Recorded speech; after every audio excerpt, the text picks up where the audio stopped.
Aksi heroik 5 dokter di Rumah Sakit Al-Shifa Gaza menarik perhatian masyarakat dunia.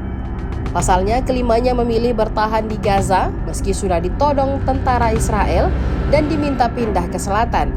Kelimanya nekat bertahan karena masih ada 150 pasiennya yang masih berada di rumah sakit tersebut. Kebanyakan diantaranya merupakan anak-anak. Dilansir dari Jordan News, hal itu diungkapkan oleh Dr. Munir Al-Bush, Direktur Jenderal Kementerian Kesehatan Gaza pada Sabtu 18 November 2023. Menurut informasi, para tenaga medis enggan meninggalkan pasiennya yang masih membutuhkan perawatan.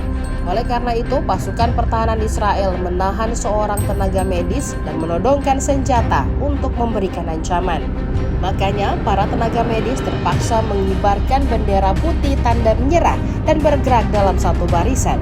Sebanyak 450 pasien dan ribuan pengungsi juga turut dievakuasi ke selatan dengan bantuan Perserikatan Bangsa-Bangsa atau PBB. Namun, 5 dokter termasuk direktur rumah sakit tersebut nekat bertahan di Rumah Sakit Al-Shifa. Mereka bersikukuh untuk merawat 150 pasien yang masih berada di rumah sakit tersebut.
Download Tribun X sekarang, menghadirkan lokal menjadi Indonesia.